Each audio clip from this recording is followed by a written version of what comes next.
Bienvenue sur la chaîne Histoire du soir. Nous explorons le passé pour vous aider à vous détendre et à mieux dormir. N'oubliez pas de vous abonner et de mettre un pouce en l'air.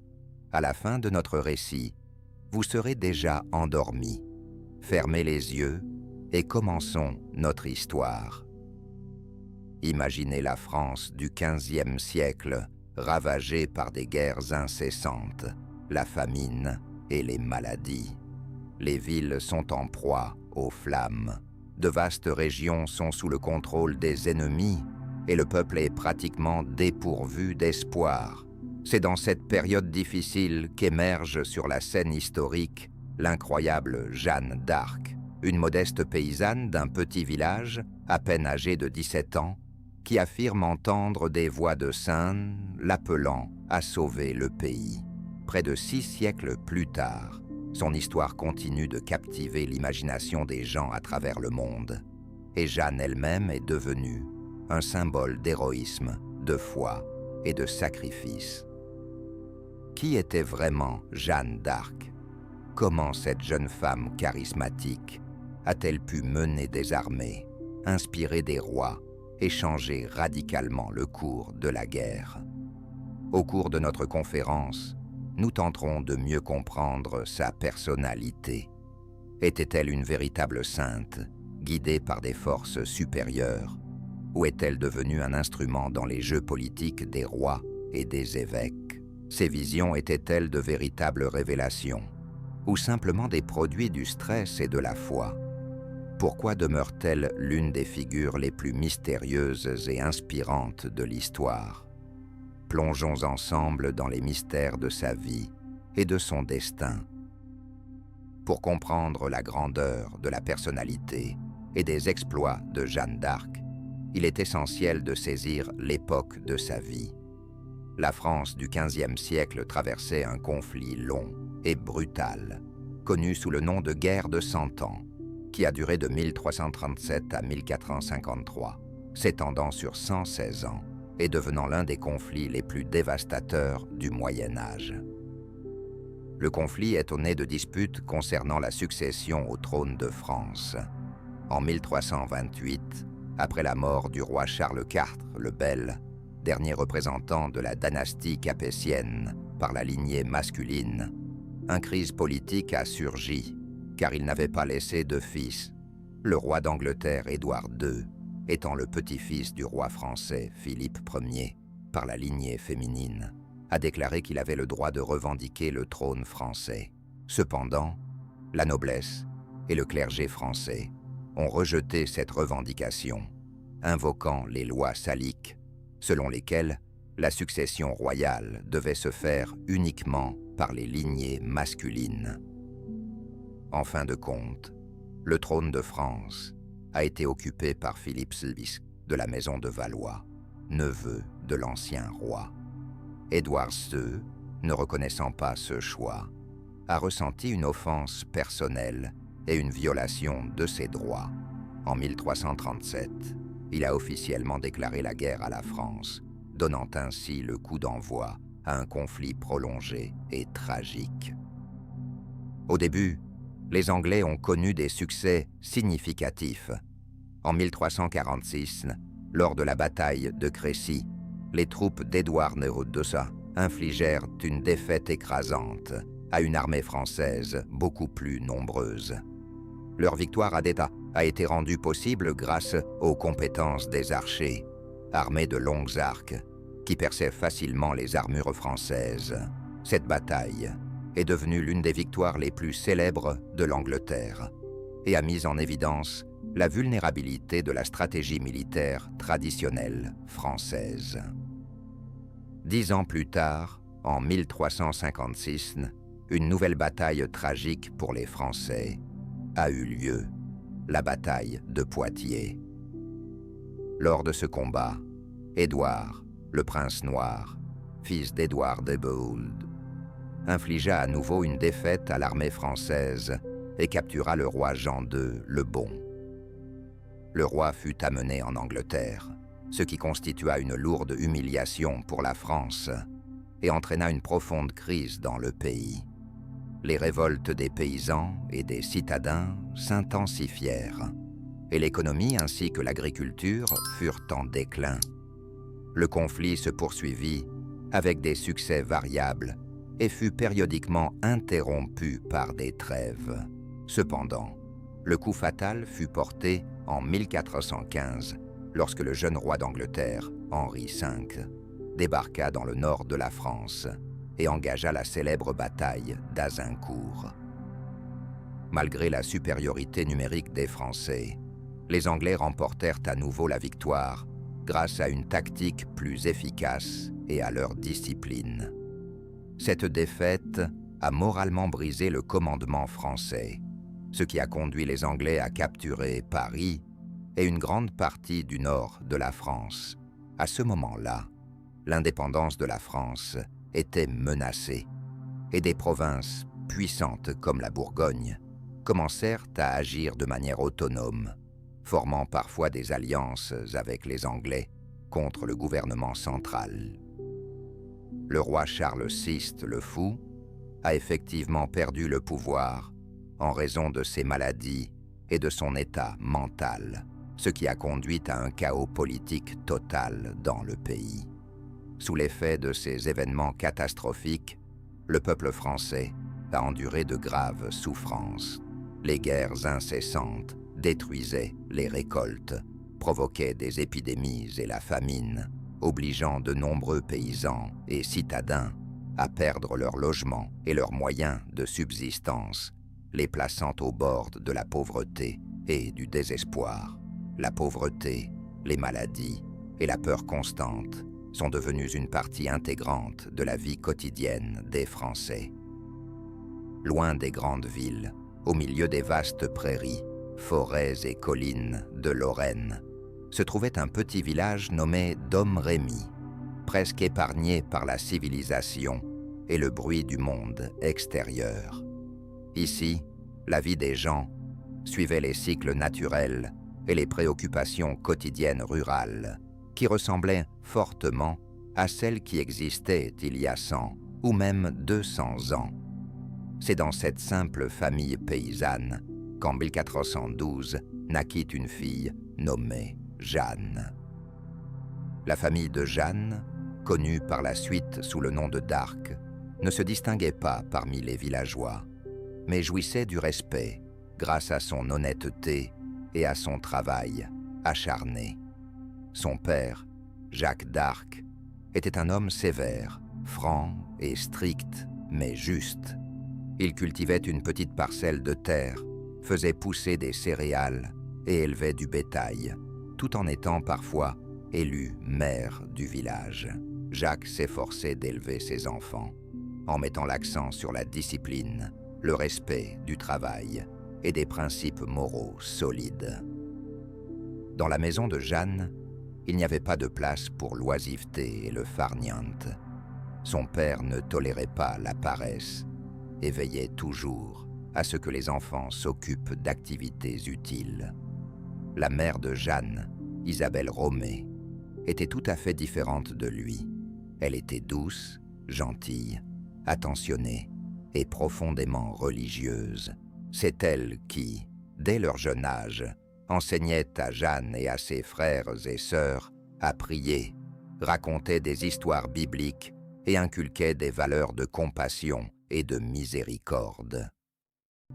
Isabelle était non seulement une maîtresse de maison économe, mais aussi la guide spirituelle de la famille. Grâce à son influence, les enfants grandissaient dans une atmosphère de bonté, d'amour et de foi, apprenant la patience et la compassion, ce qui était particulièrement important en ces temps difficiles. Jeanne, en tant que 4e enfant de la famille, participait activement aux tâches et aux travaux communs avec ses frères et sa sœur. Dès son jeune âge, Jeanne aidait sa mère dans les tâches ménagères. Elle préparait les repas, nettoyait la maison, lavait les vêtements et s'occupait des animaux. En grandissant, son père lui confia des responsabilités plus lourdes, telles que le soin du bétail, la récolte et l'aide aux travaux des champs. Ces activités lui inculquèrent le sens du travail et de la responsabilité. Les voisins remarquaient déjà à l'époque son sérieux inhabituel, sa profonde réflexion et son autonomie remarquable pour son âge. Jeanne ne se plaignait jamais des difficultés et acceptait avec diligence n'importe quel travail, faisant preuve d'une maturité étonnante. Contrairement à ses camarades, qui souhaitaient s'amuser après de durs labeurs, elle préférait le silence et la solitude. Souvent, elle quittait les limites du village, s'asseyait longtemps en méditation ou en prière. Ses traits la distinguaient parmi les villageois et suscitaient l'étonnement, car les voisins voyaient en elle non seulement une fille atypique, mais une personne avec un monde intérieur particulier, rempli de pensées profondes, souvent inaccessibles pour eux. Ainsi, la vie dans ce petit village, les jours de travail difficiles, les stricts principes moraux de son père et la douce religiosité de sa mère ont façonné le caractère et la vision du monde de Jeanne d'Arc. Dans cet environnement simple, à première vue primitif, la jeune fille acquérait la force qui lui permettrait par la suite de mener une armée et d'inspirer la nation à lutter pour son indépendance. À l'âge d'environ 13 ans, la vie de Jeanne a radicalement changé. Un jour, alors qu'elle se trouvait dans le jardin de la maison, elle entendit pour la première fois des voix mystérieuses, ce qui marqua un tournant dans son destin. Au début, elle n'osa pas partager cette expérience avec qui que ce soit, craignant l'incompréhension et les moqueries, selon ses dires. Les premiers à se manifester à elle furent l'archange Michel et les saintes Catherine d'Alexandrie et Marguerite d'Antioche, qui apparaissaient sous des formes éclatantes, entourées d'une lumière céleste. Les voix des saints résonnaient doucement, mais avec insistance et clarté. Elles appelaient Jeanne à être pieuse, vertueuse et à suivre la volonté de Dieu. Cependant, le message le plus surprenant était celui de sa grande mission, libérer la France des Anglais et aider le roi légitime à se faire couronner à Reims. Ces visions survenaient régulièrement, parfois plusieurs fois par semaine, et Jeanne les percevait comme une réalité et non comme des hallucinations ou des rêves. Bien qu'elle se sentît choisie, elle était envahie par la confusion et la peur face à la soudaine responsabilité qui pesait sur ses épaules. Au début, Jeanne gardait ses visions secrètes, mais bientôt son comportement commença à changer de manière évidente. Si auparavant elle était calme et sérieuse, elle devint maintenant encore plus renfermée et pensive. Elle pouvait disparaître pendant de longues périodes, se rendant dans les forêts ou à la chapelle du village, où elle passait du temps en prière et en réflexion. Ses proches et les voisins réagissaient initialement avec prudence à ces changements, les considérant comme des étrangetés liées à l'âge ou comme une manifestation d'une piété excessive. Avec le temps, le comportement de Jeanne a commencé à susciter de sérieuses inquiétudes et même de l'incompréhension chez ceux qui l'entouraient. Les gens ont commencé à la considérer comme étrange et différente des autres, et certains villageois l'ont soupçonnée d'être sous l'influence de mauvais esprits ou de sorcellerie. Des rumeurs ont circulé dans le village, affirmant que la jeune fille avait perdu la raison et qu'il ne fallait pas lui faire confiance. L'attitude de sa famille, en particulier celle de son père, était particulièrement complexe. Lui, homme strict et terre-à-terre, avait du mal à accepter ses actions, les considérant comme des manifestations d'orgueil ou de maladie. Il affirmait même qu'il préférerait noyer sa fille lui-même, plutôt que de la laisser déshonorer la famille et le village. La mère de Jeanne, Isabelle, bien qu'inquiète du comportement de sa fille, faisait preuve de plus de compréhension et de compassion, réalisant que sa fille vivait quelque chose de significatif et même de sacré. Néanmoins, malgré la réaction ambiguë de son entourage, Jeanne ne dévia jamais de ses convictions. Elle affirmait avec fermeté que les voix des saints étaient réelles, que ce n'était ni une illusion ni une maladie, et elle était prête à tout pour accomplir son destin. C'est précisément sa foi, inébranlable en sa mission, et sa capacité à résister à la pression qui distinguait Jeanne des autres filles du village, posant ainsi les bases de son incroyable destin qui allait bientôt changer l'histoire de la France. Au Xe siècle, l'attitude de l'Église catholique envers les révélations mystiques était contradictoire. D'une part, l'Église reconnaissait la possibilité de la révélation divine et soutenait le culte des saints, dont beaucoup affirmaient recevoir des messages et des prophéties directement de Dieu ou des saints. Des figures telles que sainte Catherine de Sienne et sainte Brigitte de Suède étaient perçues avec respect et vénération, malgré leurs expériences spirituelles inhabituelles. D'autre part, l'Église éprouvait des craintes concernant l'émergence de faux prophètes et d'hérésies qui pouvaient ébranler son autorité et induire les fidèles en erreur.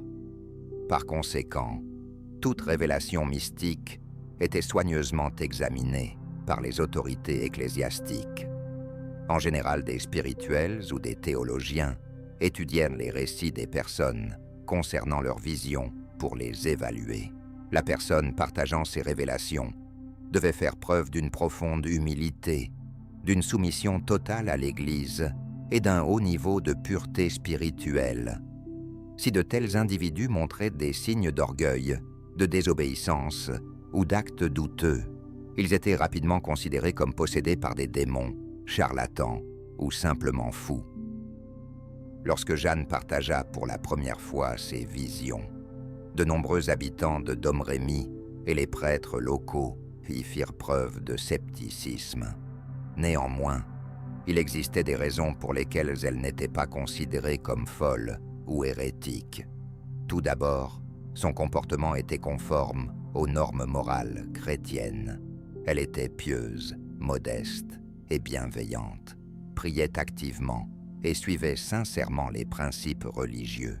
Elle ne cherchait pas la gloire, n'aspirait pas à l'attention et ne montrait pas d'orgueil, ce qui, dans la plupart des cas, suscitait des soupçons de la part de l'Église. Deuxièmement, Jeanne partageait ses visions de manière calme, claire et convaincante.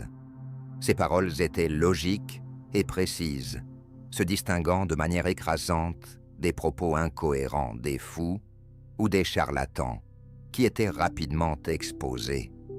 Elle décrivait les détails de ses révélations de manière si crédible et cohérente qu'il était difficile même pour des spirituels expérimentés de rejeter immédiatement ces paroles. De plus, le contexte historique joua un rôle significatif.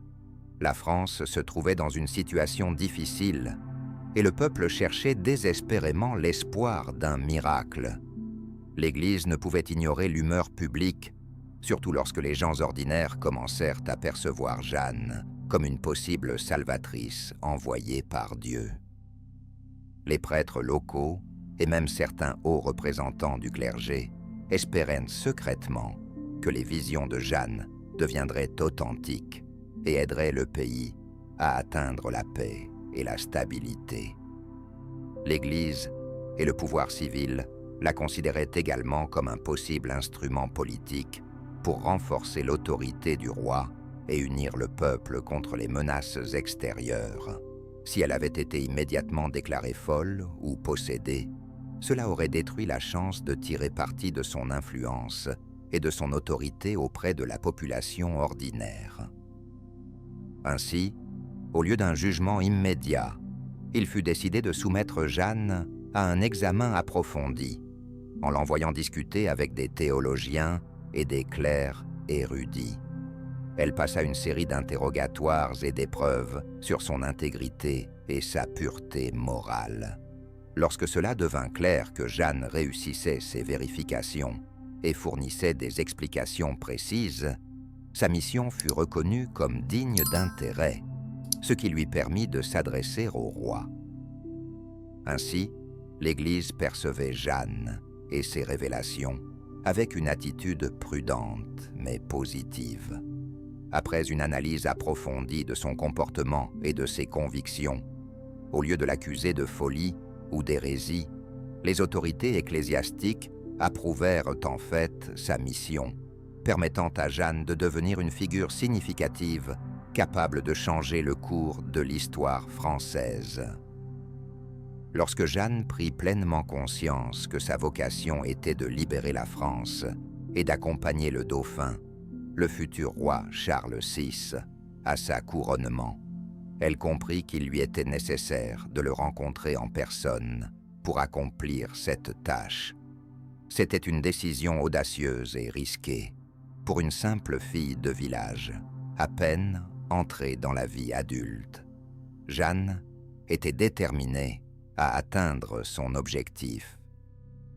Elle se dirigea vers la ville fortifiée d'Auculrat, où se trouvait le capitaine Robert de Baudricourt, connu pour son caractère strict et son approche pragmatique.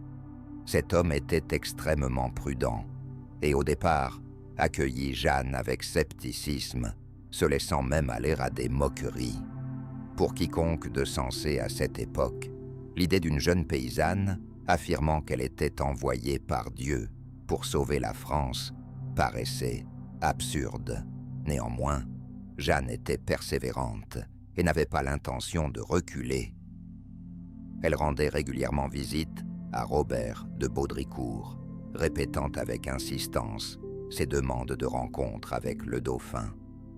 Malgré un refus initial, Jeanne ne se décourageait pas et continuait de revenir, le convainquant qu'elle avait été envoyée par Dieu. Sa confiance, son authenticité et son approche sérieuse commencèrent progressivement à impressionner le capitaine.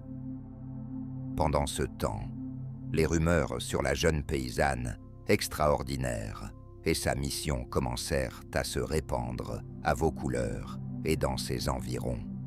Les gens ordinaires, en quête de miracles, commencèrent à soutenir Jeanne, et certains interprétèrent même son apparition comme un signe divin. Cette pression sociale et la foi du peuple eurent un impact significatif sur la décision de Robert de Baudricourt. La décision finale fut prise après que Jeanne fit une prédiction audacieuse et inattendue. Elle avertit le capitaine d'une grave défaite des Français à Orléans, dont on n'avait pas encore connaissance à Vaucouleurs. Quelques jours plus tard, cet événement se révéla en effet vrai, choquant de Baudricourt et le poussant à reconsidérer sérieusement les paroles de Jeanne. Surpris et hésitant, Robert de Baudricourt décida que, si Jeanne possédait réellement un tel don, il valait peut-être la peine de lui donner une chance.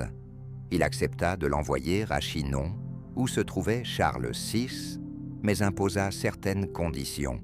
Jeanne devait voyager sous une protection fiable et se déguiser en homme pour des raisons de sécurité, afin d'éviter toute attention indésirable et les attaques en chemin. Ainsi commença son voyage légendaire de Vaucouleurs à Chinon. Jeanne, accompagnée d'un petit groupe de guerriers, s'engagea sur un chemin semé de dangers et d'inconnus. Malgré la peur des bandits et des soldats anglais et bourguignons, elle gardait son calme et sa confiance, croyant que Dieu la protégerait durant ce périple. Après plusieurs jours de chemin tendu, traversant des terres ennemies et évitant les affrontements, Jeanne parvint à Chinon, où se trouvait le dauphin. C'est ici qu'elle devait passer une épreuve décisive et convaincre le futur roi qu'elle avait été envoyée par Dieu pour sauver la France. Lorsque Jeanne d'Arc arriva à Chinon, la ville et le palais, étaient déjà envahis par des rumeurs concernant la jeune paysanne extraordinaire, affirmant qu'il lui était destiné de sauver la France. Son arrivée suscita curiosité, scepticisme et méfiance. Certains la voyaient comme le dernier espoir du pays. Certains l'apercevaient comme une jeune rêveuse, ou, pire encore, comme un instrument rusé des ennemis. Pour Charles VI, la situation était particulièrement délicate. Il n'était pas encore couronné roi et ne contrôlait pas une grande partie de la France. Son pouvoir était instable, entouré de menaces et d'intrigues. Le dauphin, Charles éprouvait de douloureux doutes et craignait les complots, ce qui le rendait extrêmement prudent et méfiant envers de nouveaux alliés, surtout envers quelqu'un d'aussi inhabituel qu'une paysanne illettrée, affirmant recevoir des visions de saints et d'archanges. C'est pourquoi Charles VI et ses conseillers décidèrent de procéder à une vérification spéciale pour évaluer les véritables intentions de Jeanne. Le soir du 6 mars 1429, lorsqu'elle fut invitée à une rencontre avec le dauphin, le palais était rempli d'aristocrates, de courtisans et de soldats. Au lieu de prendre sa place habituelle sur l'estrade dans le somptueux salon du trône, Charles se cachait parmi ses courtisans, vêtu simplement comme un noble, ne se distinguant en rien de la foule. De plus, à la place d'honneur du dauphin, l'un de ses proches s'était assis, habillé spécialement en vêtements royaux pour induire Jeanne en erreur. Cette épreuve était un coup soigneusement pensé. Si Jeanne se trompait et prenait une autre personne pour le roi, elle aurait pu être immédiatement renvoyée au village, déclarée folle ou escroc. Charles VI et son entourage voulaient déterminer si la jeune fille possédait un don exceptionnel lui permettant de reconnaître sans erreur le véritable souverain. Lorsque Jeanne entra dans la salle bondée du château, elle ne montra ni confusion ni hésitation. Ignorant l'homme sur le trône, elle s'avança avec assurance droit au centre de la foule, où se tenait le dauphin Charles déguisé. Puis Jeanne s'agenouilla, humblement devant lui, et prononça des mots qui choquèrent tous les présents. « Au nom du Seigneur Dieu, vous êtes le seul héritier de la France et le futur roi. C'est avec vous que je dois me rendre à Reims pour la sainte couronnement. » Selon les témoignages des témoins, le dauphin fut frappé, bien qu'il s'efforçât de ne pas le montrer. Il demanda à Jeanne comment elle avait réussi à le reconnaître parmi tant de courtisans. Et elle répondit qu'elle avait été guidée par l'indication divine et les voix des saints. Selon les témoignages de ses contemporains, Jeanne révéla également à Charles quelque chose de très personnel et secret, connu uniquement de lui, ce qui convainquit définitivement le dauphin de sa mission particulière. Un aspect historique intéressant réside dans les raisons pour lesquelles Charles VI se risqua à une telle vérification inhabituelle. La raison ne tenait pas seulement à ses doutes et peurs personnelles, mais aussi à l'atmosphère tendue d'intrigues à la cour. À ce moment-là, de nombreux courtisans influents ne faisaient pas confiance au dauphin et cherchaient à le discréditer. Charles réalisait que la figure de Jeanne pouvait constituer à la fois un puissant argument en sa faveur et une menace créée par ses ennemis. En l'attestant, il pouvait s'assurer de son authenticité et montrer aux courtisans et aux opposants qu'il agissait avec prudence et réflexion. Le succès de cette épreuve marqua un tournant non seulement pour Jeanne, mais aussi pour toute la France. À partir de ce moment, elle fut officiellement reconnue comme l'envoyée de Dieu, capable de changer le cours de la guerre. Rien ne l'empêchait désormais de commencer l'accomplissement de sa grande mission, mener l'armée française à la libération d'Orléans et à la couronnement ultérieure de Charles VII à Reims. Au début de l'année 1429, Orléans était devenu le centre de la résistance française, le dernier bastion qui retenait l'achèvement de la conquête du nord de la France par les Anglais. Située sur les rives de la Loire, cette ville jouait un rôle clé pour les deux camps. Pour les Anglais, sa capture signifierait la possibilité d'une avancée libre vers le centre de la France et d'une poursuite de leur offensive vers le sud, garantissant pratiquement un contrôle total sur le pays. Pour les Français, Orléans représentait le dernier rempart pour éviter une défaite définitive. Depuis octobre 1428, la ville était assiégée par les Anglais, sous le commandement de généraux de campagne expérimentés, tels que le comte de Salisbury et William de la Pole, duc de Suffolk. Les troupes anglaises avaient entouré Orléans de puissantes fortifications et bastions, bloquant complètement l'accès à la ville. Leur tactique consistait à affamer la ville en la privant de nourriture et de renforts. La garnison et les habitants agissaient avec courage, mais progressivement leurs forces s'épuisaient. Les réserves d'eau et de nourriture s'amenuisaient, et des maladies, causées par l'insalubrité et la malnutrition, commençaient à se propager parmi la population. À l'intérieur des murs de la ville, une atmosphère de désespoir croissant régnait. Malgré les efforts des défenseurs pour maintenir leur résistance et leur courage, la panique et le désespoir régnaient parmi les habitants. Les réserves de nourriture s'épuisaient, le grain devenait rare et la viande avait pratiquement disparu. Les gens étaient contraints de se nourrir de racines et d'herbes. Bien que les soldats d'Orléans s'affaiblissent chaque jour, ils repoussaient néanmoins quotidiennement les attaques des Anglais. La solidité des fortifications dépendait du courage de ses défenseurs.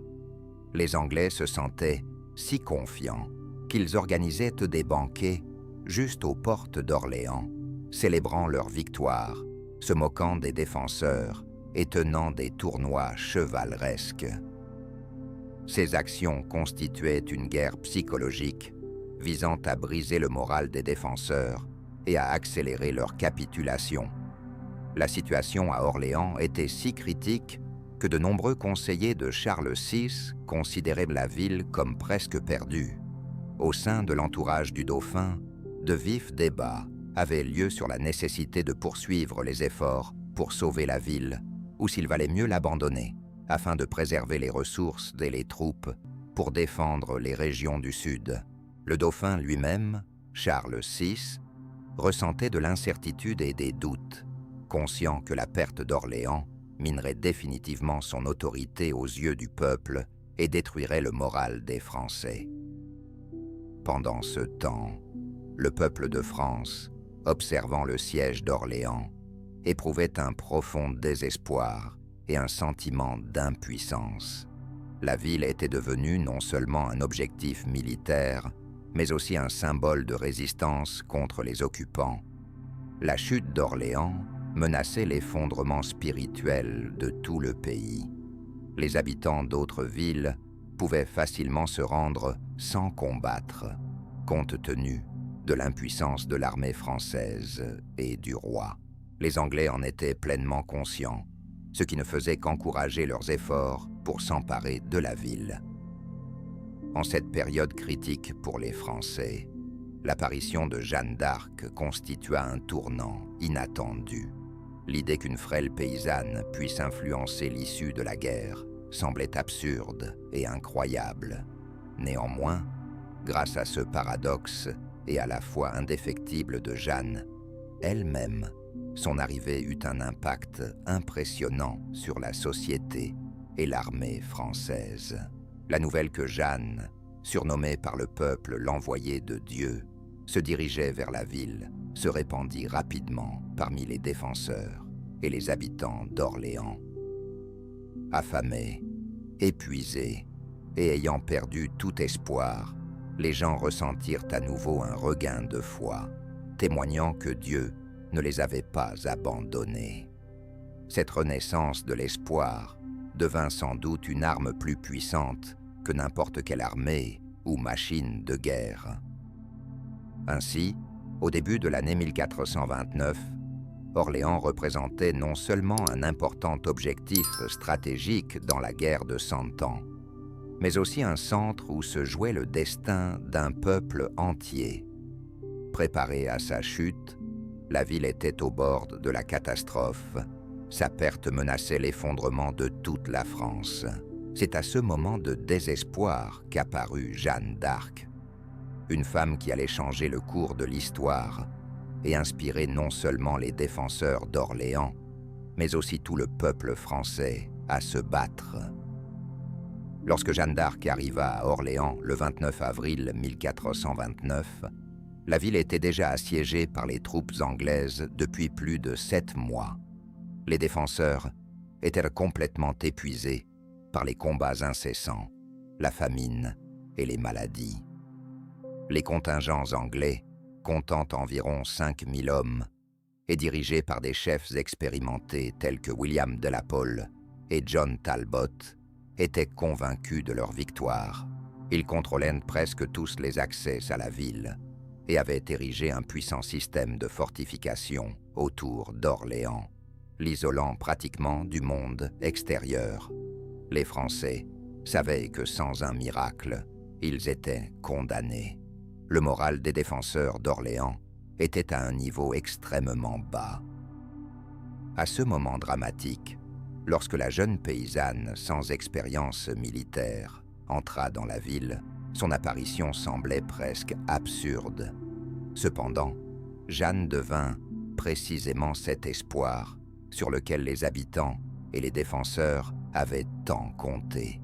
Ces mots simples et convaincants, « Dieu m'a envoyé pour sauver la ville », redonnèrent vie aux soldats, fatigués des défaites et des pertes constantes, leur insufflant l'espoir d'un salut.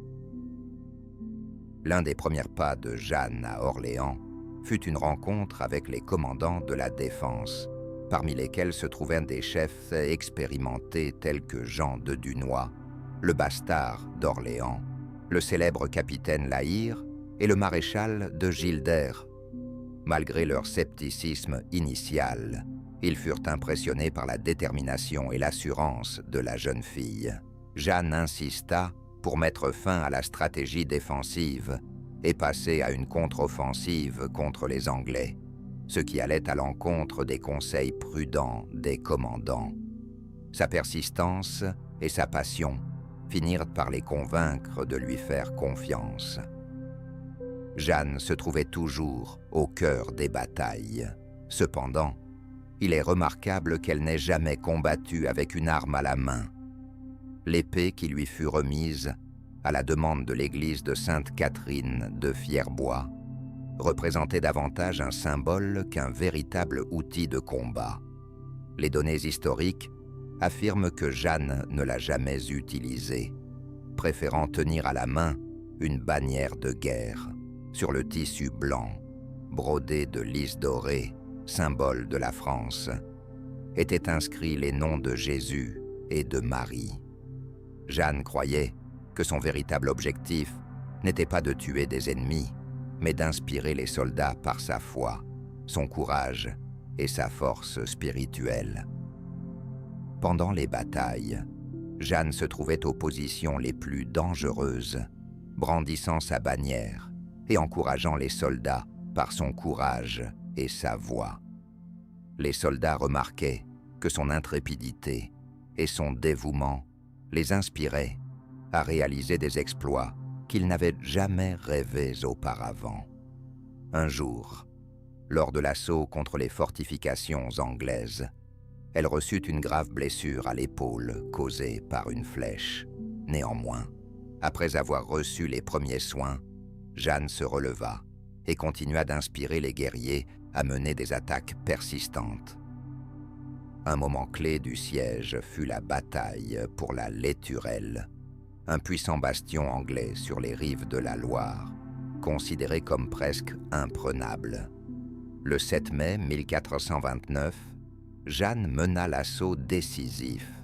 Les soldats français qui auparavant étaient dans un état d'abattement, et convaincus de leur défaite inévitable, montrèrent désormais une incroyable bravoure et détermination en attaquant les fortifications ennemies.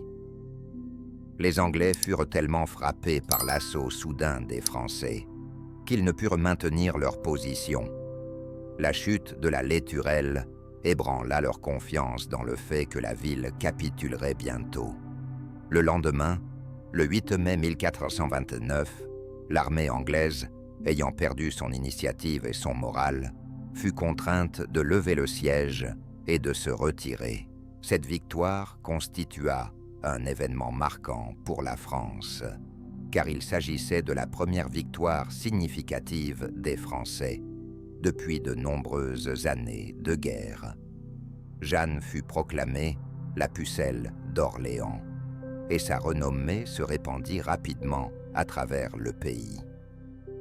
La victoire à Orléans constitua un tournant clé dans le cours de la guerre de Cent Ans, redonnant aux Français foi en la possibilité de se libérer de l'occupation anglaise. Après cette bataille réussie, Jeanne gagna le respect et la reconnaissance de tous, mais son approche des combats demeura inchangée.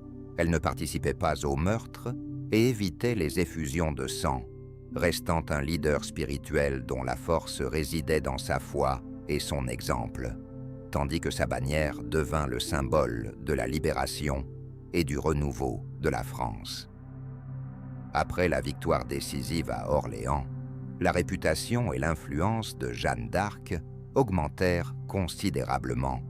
Cependant, sa mission dépassait de loin les simples succès militaires. L'objectif principal de Jeanne demeura toujours de conduire le dauphin Charles VI à Reims pour son couronnement officiel sur le trône de France. Ce couronnement revêtait une signification symbolique profonde pour le pays, surpassant même les victoires sur le champ de bataille. Reims avait longtemps été le lieu traditionnel des couronnements des monarques français, où les cérémonies d'onction remontaient à l'époque de Clovis, le premier roi franc. Le peuple français croyait que seul un monarque couronné et oint dans la cathédrale de Reims avait un véritable droit au pouvoir et recevait la bénédiction divine. Par conséquent, de nombreux Français percevaient Charles VI, qui n'était pas encore couronné et n'avait que le titre de dauphin, non pas comme un monarque légitime, mais comme un prétendant qui n'avait pas encore affirmé son autorité sur le pays. Cependant, le chemin vers Reims était extrêmement difficile, car la ville se trouvait au nord-est de la France, dans des territoires contrôlés par les Bourguignons, alliés des Anglais.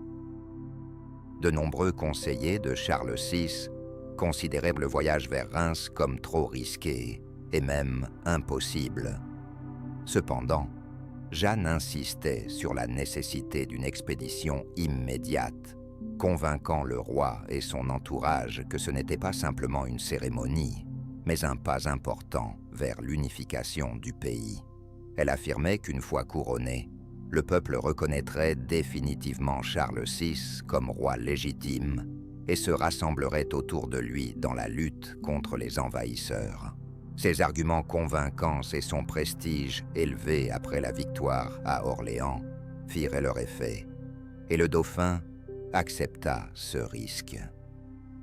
Le 29 juin 1429, l'armée française, sous le commandement de Jeanne, entreprit une campagne connue sous le nom de campagne de la Loire. L'armée avançait rapidement vers le nord, libérant d'importantes villes, dont beaucoup se rendaient pratiquement sans résistance, impressionnés par la renommée et la popularité de Jeanne. Grâce à sa présence, les nobles locaux et les villes, qui auparavant craignaient un affrontement ouvert avec les Anglais et les Bourguignons, commencèrent à soutenir ouvertement Charles VII. Le 16 juillet 1429, l'armée atteignit enfin Reims. La ville ouvrit ses portes sans grande résistance, inspirée par l'autorité de Jeanne. Le couronnement de Charles VI eut lieu le lendemain, le 17 juillet, dans la magnifique cathédrale de Reims, où se rassemblèrent des nobles, le clergé et de simples citadins.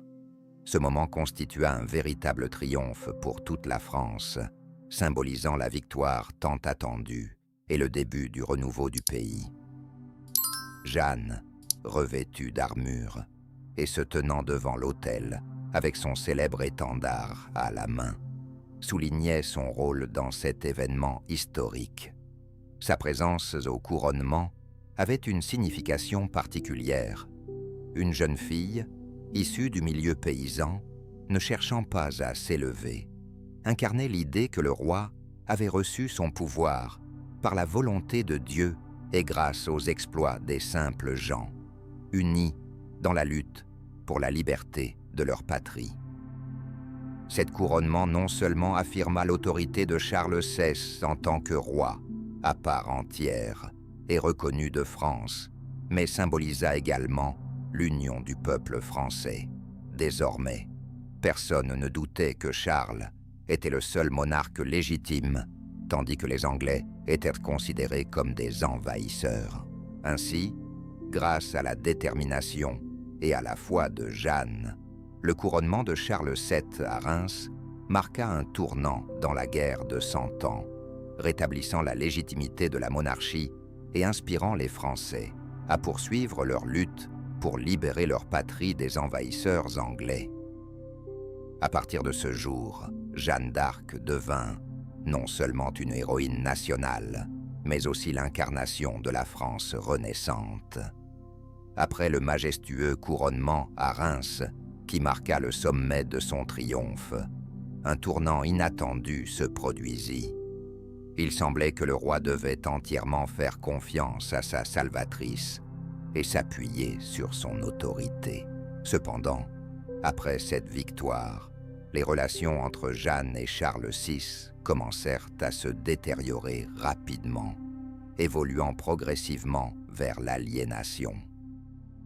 L'éloignement entre Jeanne et Charles VI fut causé par plusieurs facteurs.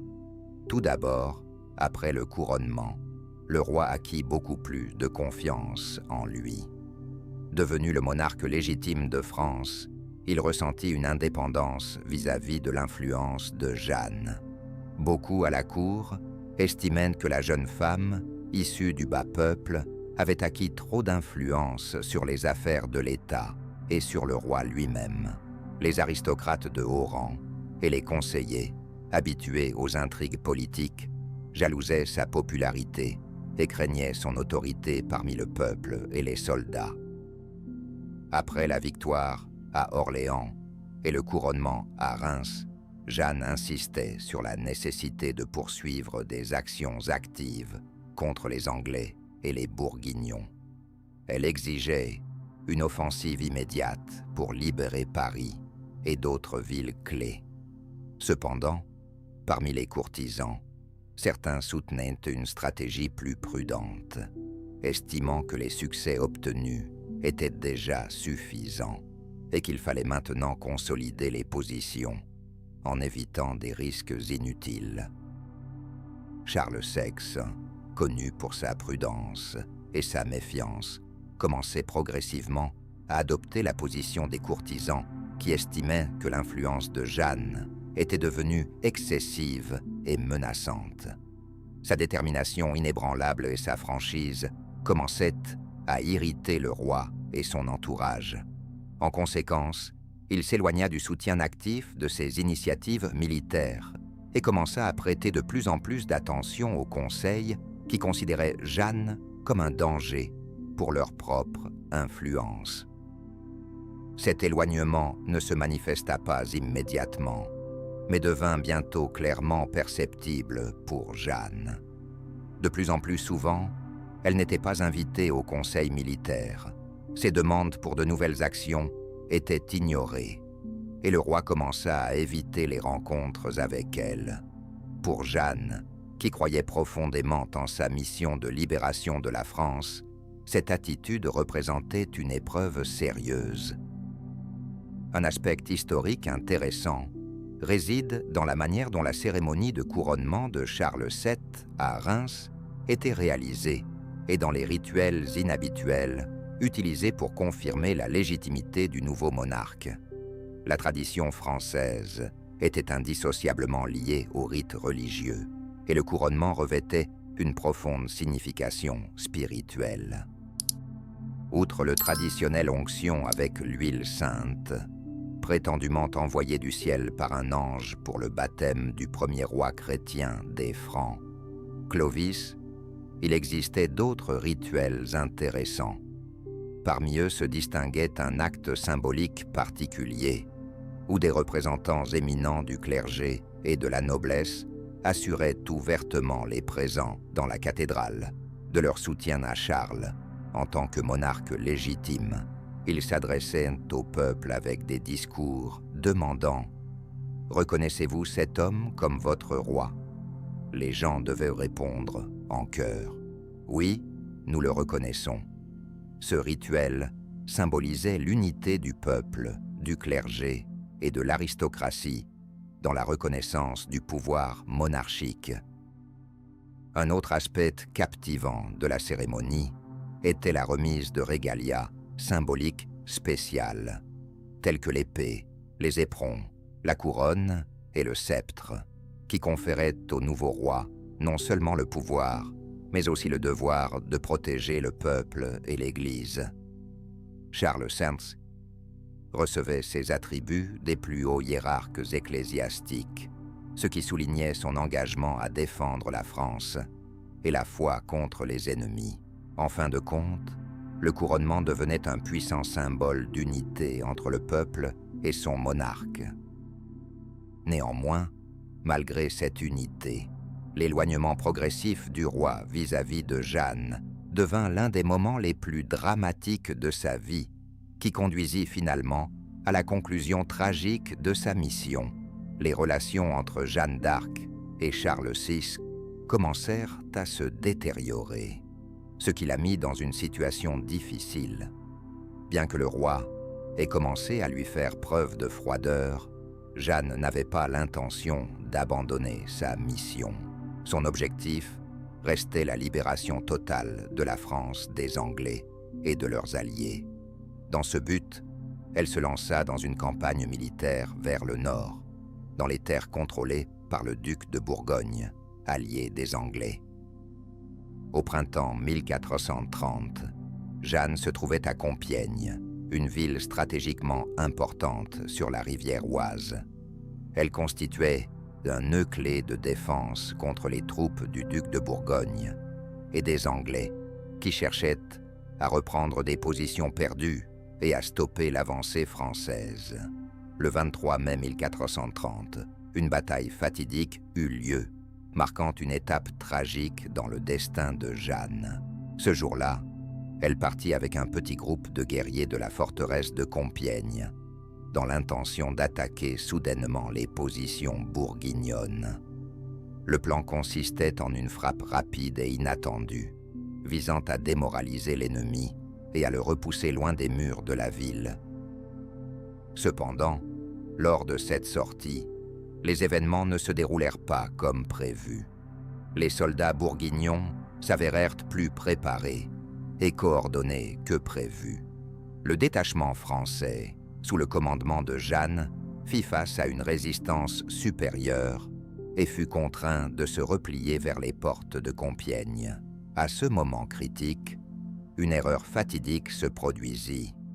Pour une raison incompréhensible et encore débattue, les portes de la ville se fermèrent soudainement devant Jeanne et ses plus proches compagnons.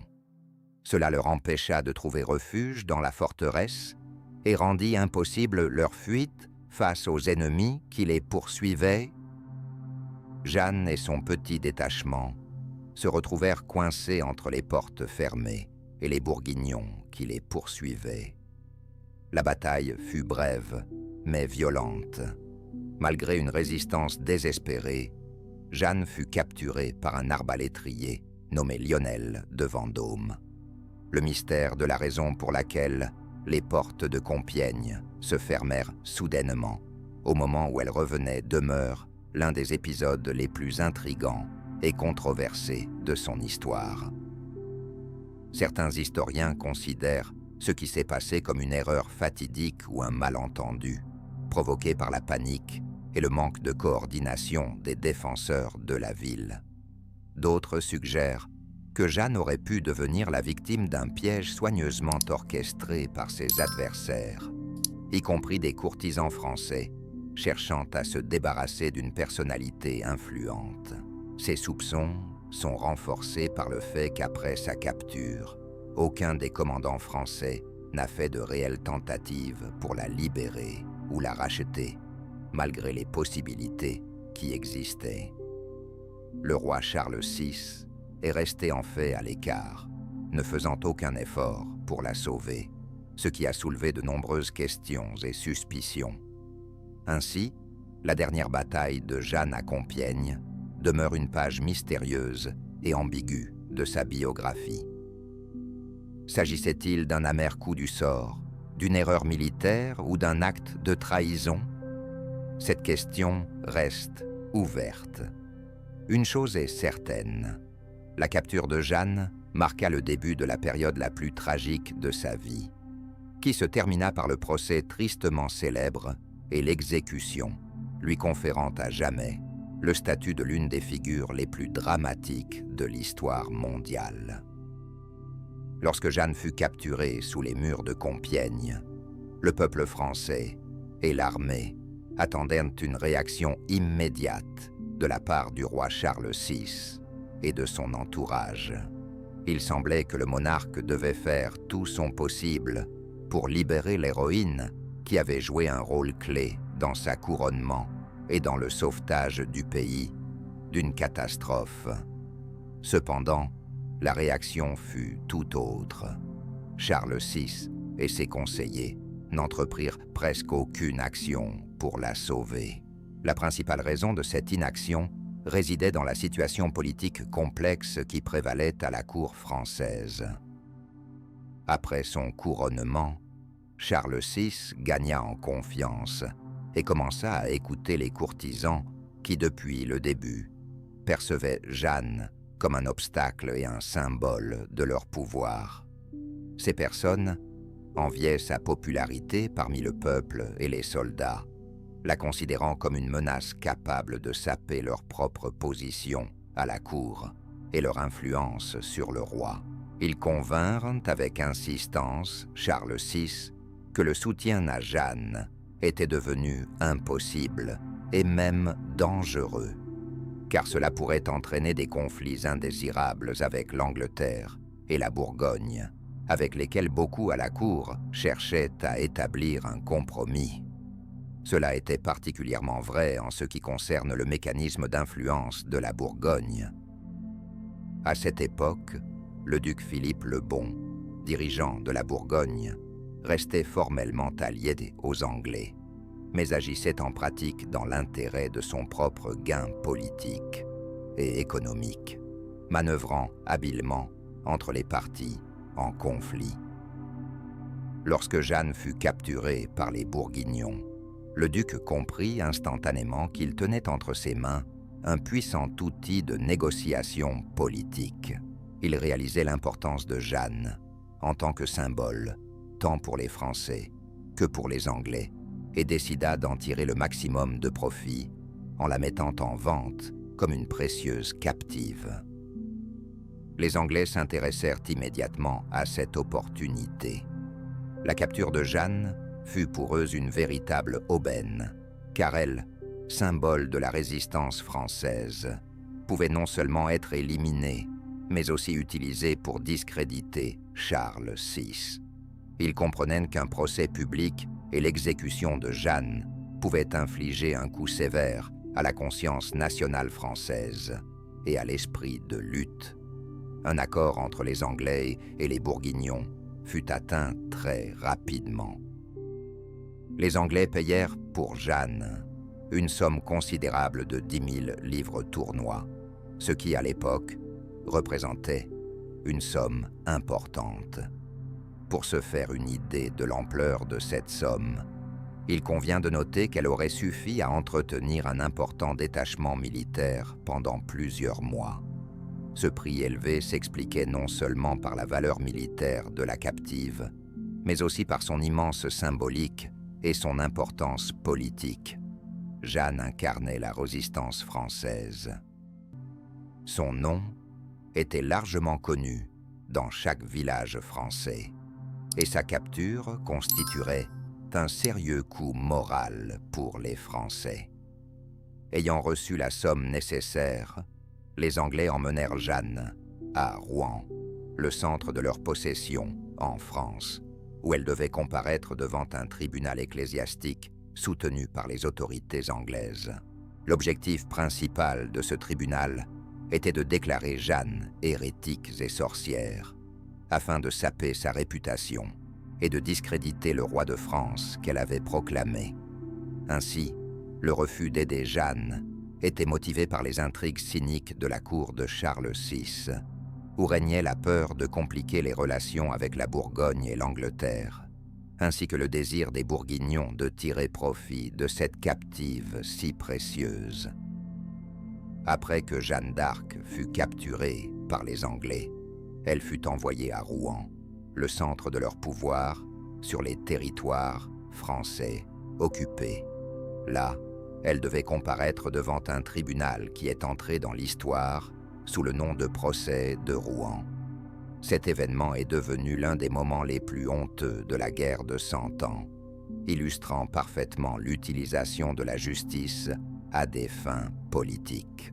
Le procès commença en janvier 1431 et fut mené officiellement par un tribunal ecclésiastique présidé par l'évêque Pierre Cochon, qui avait des liens étroits avec l'administration anglaise et lui était totalement subordonné.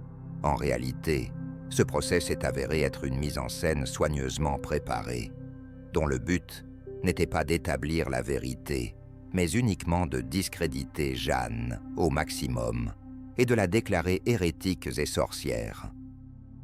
Jeanne était accusée d'un certain nombre de crimes, le principal étant l'hérésie, c'est-à-dire l'écart par rapport à l'enseignement officiel de l'Église. Parmi les autres accusations graves figuraient de la sorcellerie, le port de vêtements masculins, ce qui était considéré comme un péché grave selon les canons de l'époque. La désobéissance aux autorités ecclésiastiques et des affirmations mensongères concernant des révélations divines. On cherchait à la présenter comme une sorcière dangereuse, servante du diable, qui induisait délibérément les gens en erreur et sapait les fondements de l'Église. Au cours du procès, les juges utilisaient de nombreuses ruses et stratagèmes pour embrouiller Jeanne, ou la pousser à commettre une erreur, ou à parler d'une manière qui pourrait être interprétée comme un aveu de culpabilité. Par exemple, on lui posait des questions théologiques extrêmement complexes, auxquelles il était difficile de répondre pour une simple jeune fille illettrée. Néanmoins, Jeanne étonnait les juges par sa logique claire, sa détermination et sa capacité à donner des réponses simples et précises, s'échappant habilement des pièges tendus. L'une des ruses consistait à déformer délibérément ses paroles dans les procès verbaux. Les témoignages étaient enregistrés en latin, une langue que Jeanne ne connaissait pas, ce qui permettait aux juges d'interpréter ses déclarations de manière avantageuse pour eux. De plus, on lui refusait le droit à une défense, bien qu'elle ait légalement droit à une assistance juridique et au conseil d'un conseiller spirituel, selon le droit ecclésiastique. L'une des pièges les plus sournois fut la question de ses vêtements masculins. Jeanne les portait pour des raisons de sécurité, afin d'éviter la violence et les harcèlements en prison. Cependant, les juges utilisaient ce fait comme preuve de sa péchesse et de son hérésie, soulignant qu'elle enfreignait délibérément les lois de l'Église et refusait de changer son comportement. Néanmoins, Jeanne conservait une dignité et un courage remarquables, affirmant que toutes ses actions étaient dirigées vers le bien de la France et accomplies selon la volonté de Dieu. Cependant, réalisant que le procès ne progressait pas aussi bien que prévu, les juges recoururent à un dernier moyen, la pression psychologique et la menace d'une exécution par brûlage sur le bûcher. En fin de compte, le 24 mai 1431, Jeanne fut contrainte de signer un document dans lequel elle reconnaissait sa culpabilité sur certaines accusations, promettant de ne plus porter de vêtements masculins et de ne plus affirmer avoir reçu des instructions de Dieu. Quelques jours plus tard, lorsque Jeanne dut à nouveau porter des vêtements masculins, peut-être en raison de l'absence d'autres vêtements, ou d'une privation délibérée de vêtements féminins, les juges déclarèrent qu'elle avait violé son repentir et était revenue à son ancienne hérésie. Cela leur donna la base pour prononcer le verdict final, la mort sur le bûcher. Le 30 mai 1431, Jeanne d'Arc fut exécutée sur la vieille place du marché à Rouen. Elle affronta sa mort avec dignité, affirmant son innocence et prononçant le nom de Jésus jusqu'à son dernier instant. 25 ans plus tard, ce procès fut reconnu comme illégal et injuste, et Jeanne fut en fait réhabilitée. Cependant, en 1431, sa mort tragique marqua l'aboutissement de l'un des procès les plus impitoyables et cyniques de l'histoire de l'Europe. Les derniers jours de Jeanne furent non seulement empreints de tragédie et de charges émotionnelles, mais aussi de manifestations évidentes de sa plus grande force d'esprit et de sa dignité humaine. Dans les derniers jours, elle se trouvait dans une cellule d'isolement à Rouen, sous le strict contrôle de soldats anglais. Malgré les conditions horribles, la pression psychologique constante et la menace d'une mort imminente, Jeanne faisait preuve d'une remarquable résilience et d'un courage indéfectible. Les témoins notaient qu'elle priait souvent, communiquait calmement avec les gardes et les prêtres, montrant invariablement une clarté d'esprit et ne laissant transparaître aucun désespoir. Avant son exécution, des prêtres lui rendirent visite, essayant de la convaincre de reconnaître sa culpabilité afin de sauver son âme. Cependant, Jeanne rejetait toute confession qui contredisait ses convictions. Elle affirmait fermement son innocence, déclarant que toutes ses actions étaient faites selon la volonté de Dieu et pour le bien de la France. Son comportement la veille de sa mort impressionna même de nombreux ennemis, suscitant un sentiment de honte et de repentir chez certains juges et témoins. Le 30 mai 1431, Jeanne fut conduite sur la place de l'ancien marché à Rouen, où un bûcher s'élevait. Malgré la brutalité de l'exécution imminente, elle s'approcha du lieu de la sentence avec un calme et une dignité remarquables, répétant à plusieurs reprises le nom de Jésus et s'adressant à lui pour obtenir de l'aide. Ses derniers mots furent des prières et un appel à Dieu. Cette scène bouleversa tous les présents, y compris ses ennemis, les juges et les habitants locaux, dont beaucoup ne purent retenir leurs larmes face à la profonde injustice de ce qui se déroulait. Pourquoi Jeanne fut-elle condamnée précisément pour hérésie et non pour des crimes politiques ou militaires? L'accusation d'hérésie s'avéra être le moyen le plus opportun d'éliminer définitivement son influence. Si les affaires avaient seulement concerné sa participation aux actions militaires, elle aurait pu devenir une héroïne et une martyre, inspirant les Français à poursuivre leur résistance. L'accusation d'hérésie signifiait en réalité que l'Église la considérait comme une criminelle contre Dieu, ce qui portait un coup considérable à son autorité morale et sapait la légitimité du roi Charles VI qu'elle soutenait. Le fondement décisif pour prononcer la peine de mort était lié à l'accusation de porter à nouveau des vêtements masculins. Bien que cela puisse sembler absurde et insignifiant aujourd'hui, au XVe siècle, l'Église le prenait très au sérieux. Le port de vêtements masculins par des femmes était considéré comme une violation des normes ecclésiastiques et un péché contre l'ordre naturel.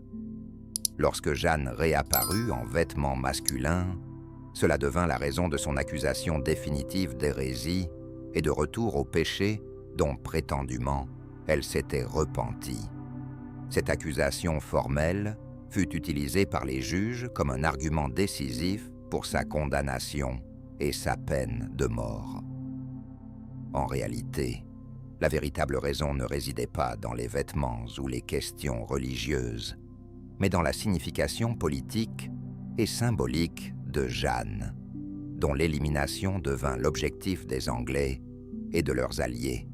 Son comportement courageux devant l'exécution et l'évidente injustice de la sentence firent rapidement d'elle une héroïne nationale et une martyre. La mort de Jeanne inspira le peuple français à remporter la victoire finale dans la guerre de 100 ans, laissant une empreinte profonde dans l'histoire de la France et de l'humanité tout entière. 25 ans après l'exécution de Jeanne d'Arc en 1456, un nouveau procès débuta, connu sous le nom de procès de réhabilitation. Ce procès judiciaire inhabituel annula la condamnation prononcée précédemment par le tribunal ecclésiastique. Cependant, qu'est-ce qui poussa l'Église et le roi de France à rouvrir la question de la culpabilité de Jeanne après un si long délai? La décision de réhabiliter Jeanne d'Arc reposait avant tout sur des motivations politiques.